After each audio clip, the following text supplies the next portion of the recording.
Hello, and welcome to Prairie Pulse. On today's show with us, we have the Superintendent of Public Instruction for North Dakota, Kirsten Baszler. Kirsten, thanks so much for joining us today. Thank you for having me. Well, as we get started, you've been busy. You and your team have obviously been doing so much. Can you talk about what's been going on with the distance learning and what teachers have been doing for the last 10 weeks or so? Well, North Dakota has truly led the nation in standing up a distance learning program for all of our students. We stood up a distance learning program for all 115 plus thousand of our students in the state of North Dakota in a very short period of time. As you know, Governor Burgum declared that our schools would be closed until further notice on March 19th, his executive order, and he gave our school districts until April 1st to come up with a plan for full continuation of learning for each one of our students, and that learning must have started by, at the very latest, April 1st. So every school student in North Dakota, beginning April 1st, began learning at home in a variety of different ways. Some of our school districts are, depending on the age of our students, depending on the capacity of our school districts, some of those were school packets, some of those were, it's a combination of some in-person materials that have been delivered by our amazing paraprofessionals and bus drivers across the state.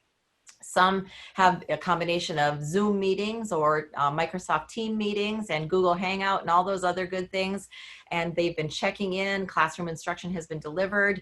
And I have a student cabinet group that I meet with. I used to meet with them every quarter remember the days where people traveled to buildings and met face to face? Well, we would meet every quarter. But in this time, I began meeting with them right away in March, and we've been meeting every week. So I meet with my student cabinet every week for at least an hour, and we have conversations. And so it's been very helpful for me to see from those student perspective, the lens that they're looking through and the combinations. Their favorite time is when they can hop on a team meeting or hop on a Google meeting classroom or a Zoom meeting, see their teacher, see their friends.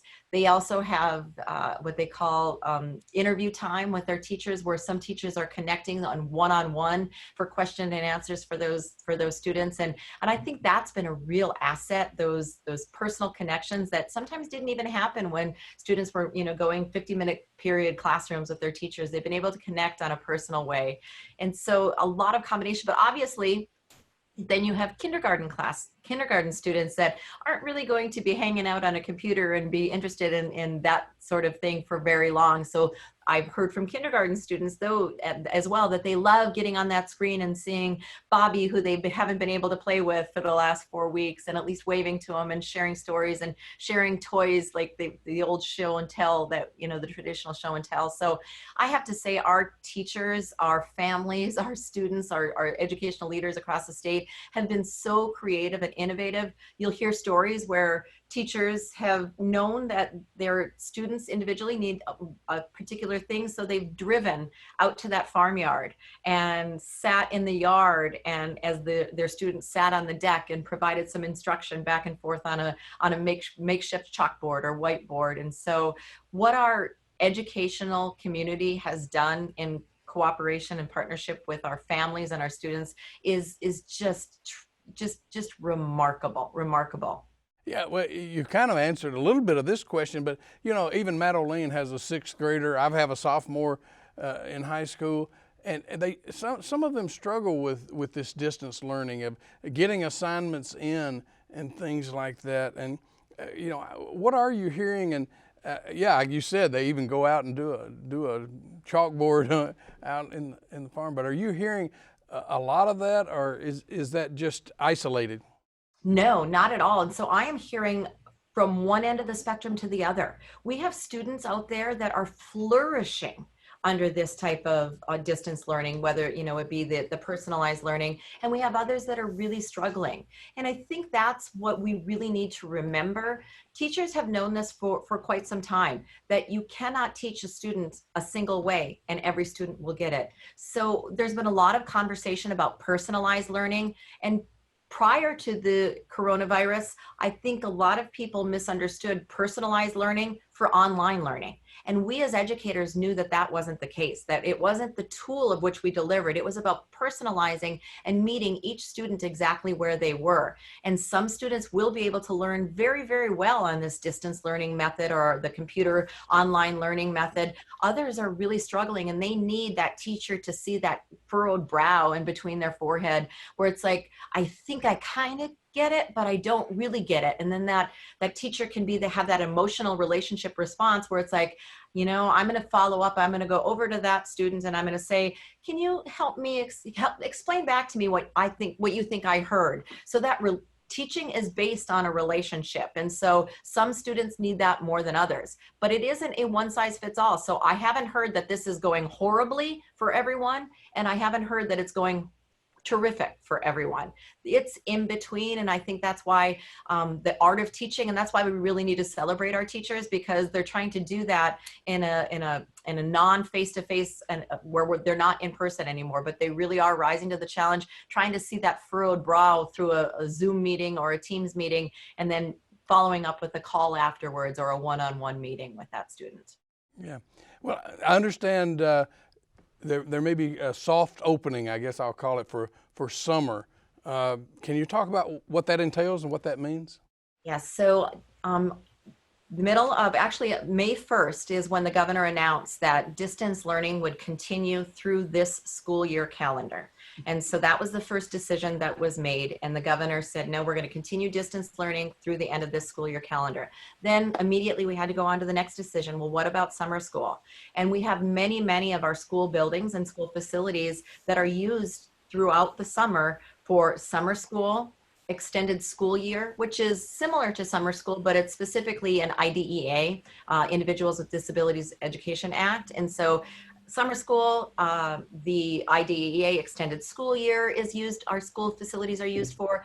Some of our school buildings are used for childcare. Some of it is used for Head Start. Some are used for the 21st Century Community Learning Centers. And so a whole variety. We had to make those decisions. So the governor on Monday announced that our school facilities would be opened up for a soft reopening, and it would be dependent on a local school district's decision. So school board members, in consultation with their school superintendents, would make the decision whether or not they wanted to open for some academic activities, for no academic activities, or all of them that were allowed. And so this is a district by district decision, and it's for academic purposes.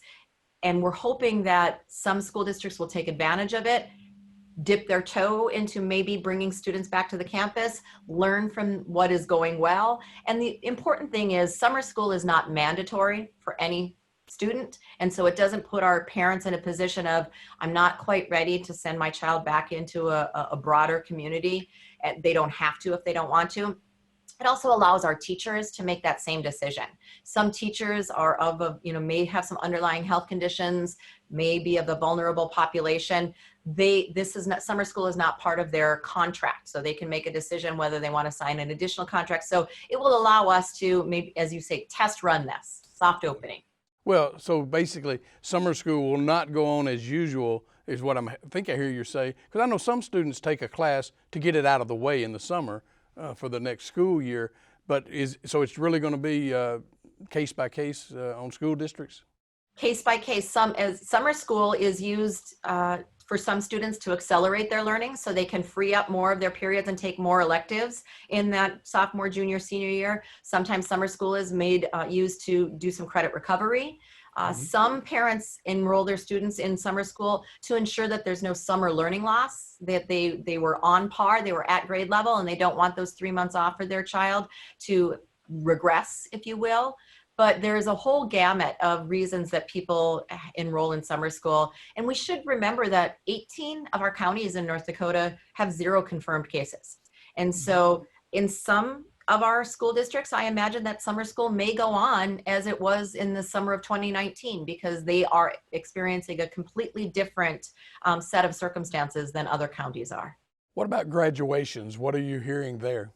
So that very few people outside of the world of education, unless they had a senior in high school, understood how emotional that decision was. And that was, as you can see in the timeline, we made the decision about distance learning, and then we made the decision about high school graduation ceremonies even before we made the decision about summer school, because that was a situation and people needed to make plans. Will families, grandpas, grandmas be allowed? Will it only be a virtual conversation or virtual graduation? So again, really respecting local control, understanding that there are some areas of our states that are being highly impacted by confirmed cases of the coronavirus, where other school districts weren't experiencing any.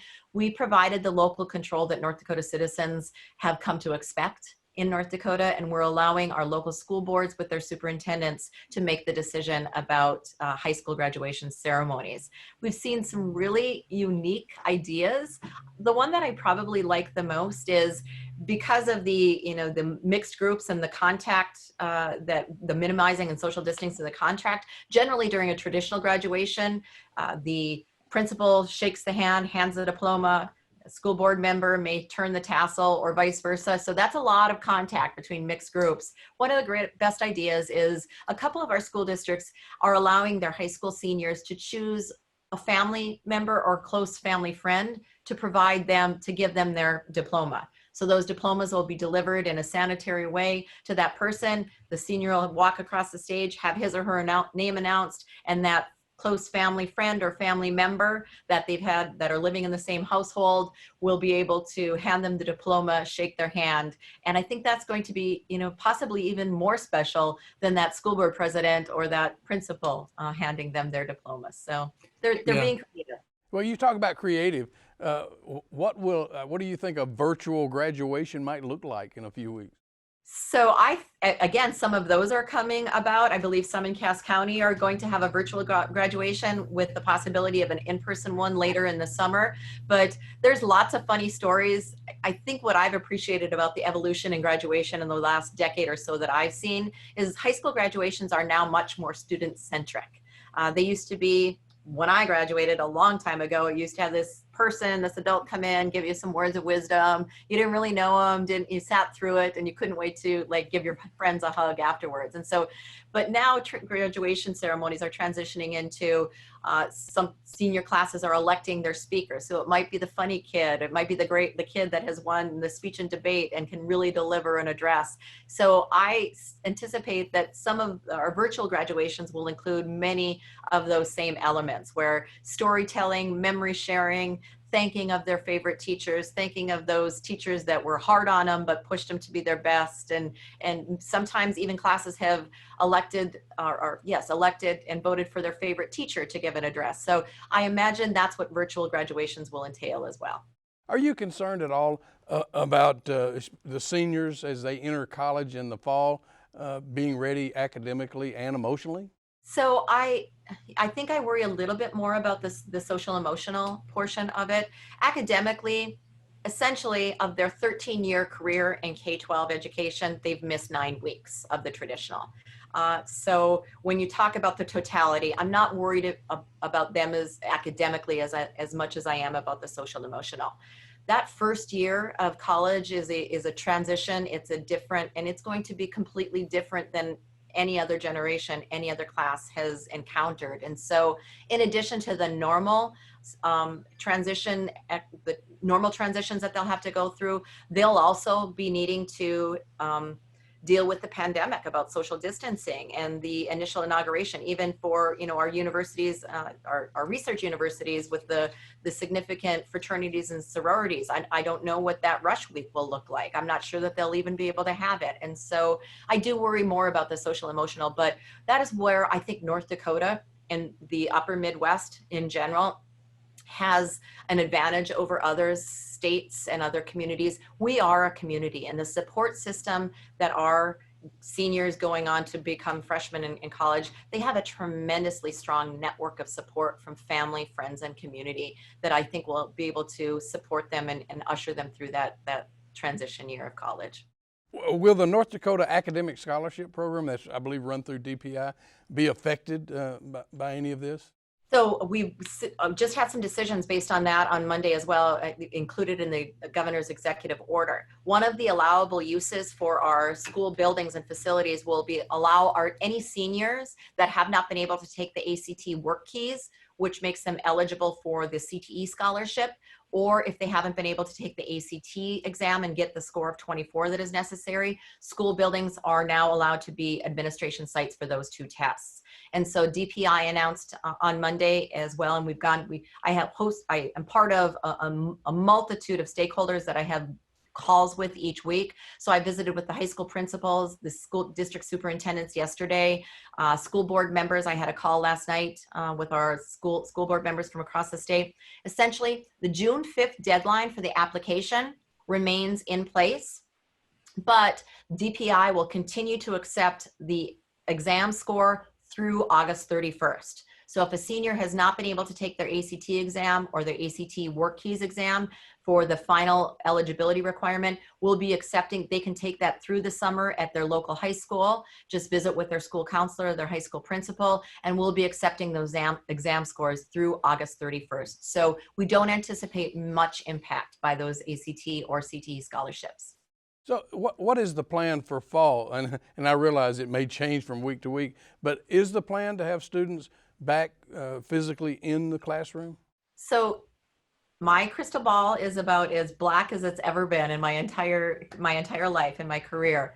But I am a glass half full. I'm an optimist, and I see our school leaders and I see our teachers already planning for what fall will look like. They're eager to see their students again. So if I wouldn't take this bet to Vegas, but my prediction is that we will be back in our school buildings this fall. I think this opportunity for us to have this soft opening in June and July will allow us to really refine and hone in on the things that we need to do. We're already working with our Office of Management Budget, OMB office at the department, working with our Regional Education Association directors to do some supply orders, some joint supplies and collaborative supply orders for things like hand sanitizer, masks, those types of things. So working on preparing to get us back in school for the fall.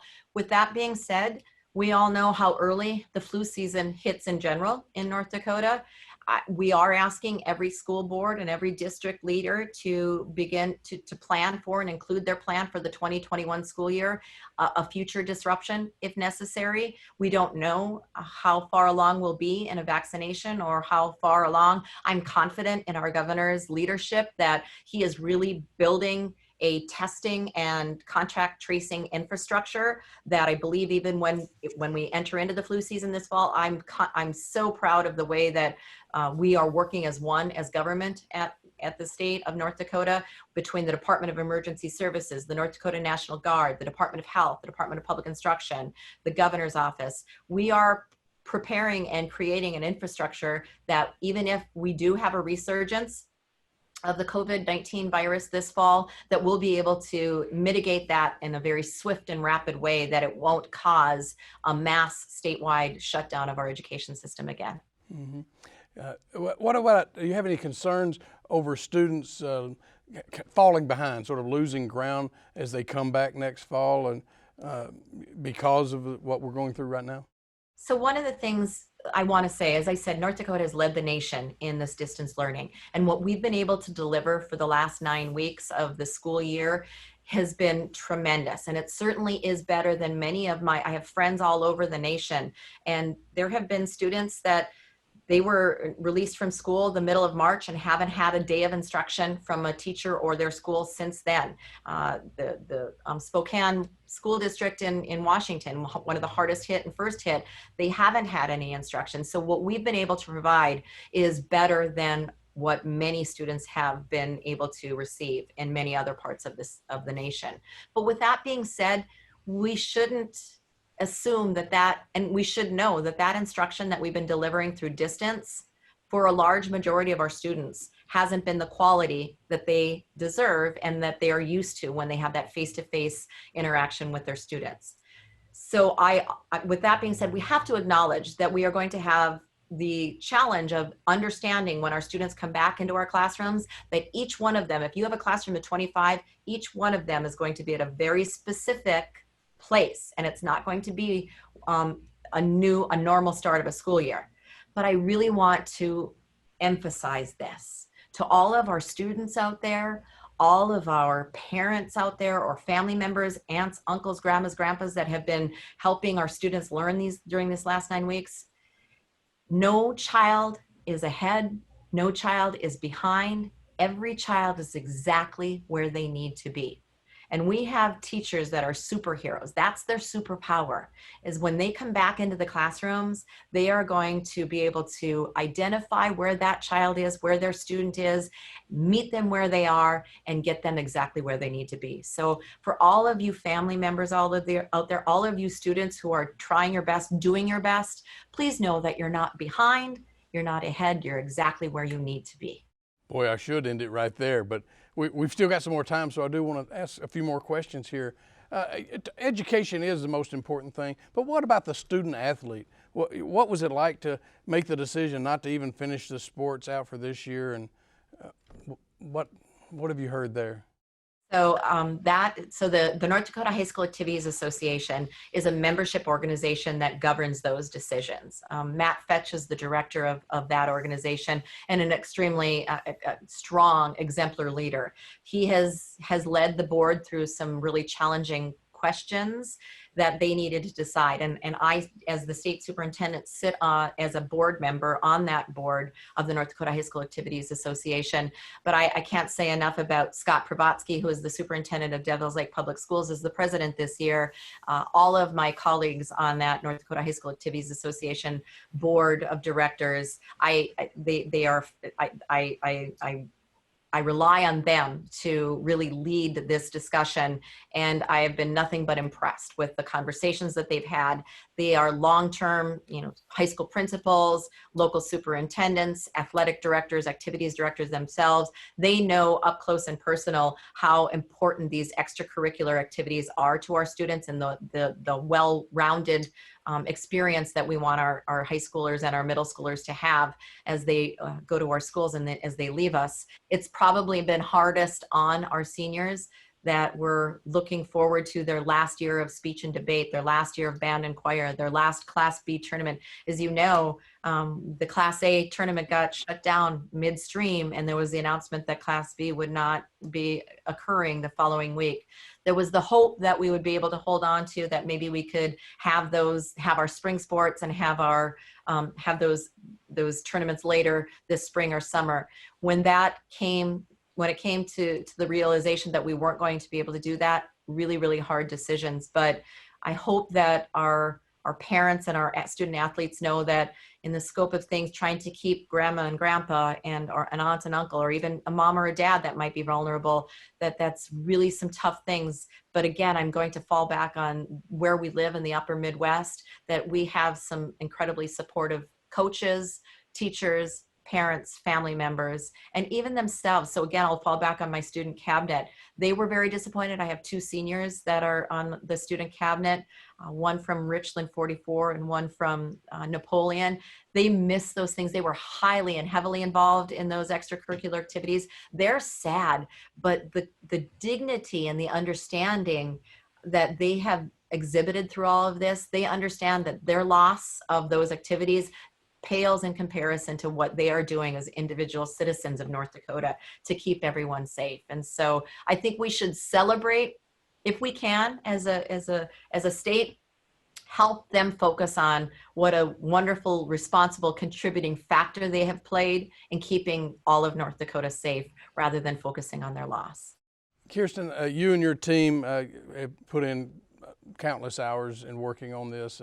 Teachers have done so much. But what's been the hardest part of your job for you and your staff the past few weeks? So I think the hardest part is just what we talked about, the grieving of the personal relationships, helping our job at the Department of Public Instruction. I have a team of just a little under 80 teammates that I work with at the department. Deep gratitude doesn't even express how grateful I am and how thankful I am to have the team that we have at the Department of Public Instruction. The majority of the team at DPI are former teachers, principals, and local superintendents themselves. So they bring to the agency the experience and the personal knowledge that they have of how important these decisions are. And so as we field questions and provide the technical support and the guidance that our school districts are looking for, and I think that's the important thing. We are a local control state, but in times of emergency and in times of crisis, people look to their government to provide what they can't provide at that moment. And so we've often described ourselves as the Red Cross of education right now. So when the Red Cross comes in and delivers blankets and cots and bottles of water to the local communities because they just can't simply provide that for themselves at that point, that's the role that we have taken on. We're not going to stay in that role, but for the time being, our local school districts are looking to us to provide those things that they simply can't, because they're dealing with emotions and children and parents. And so we have been working countless hours. But with that, I would say that the hardest thing is grieving the loss of a school year. Well, Kirsten, we are out of time now. If people want more information, where can they go? Please just go on your favorite web browser, and I will say Google, because that's become a verb now. Google North Dakota Department of Public Instruction. Thank you to all of our teachers, all of our families out there, and all of our leaders. And thank you to our community. Thank you so much for joining us today. That's all we have on Prairie Pulse this week. Please stay safe, and as always, thanks for watching.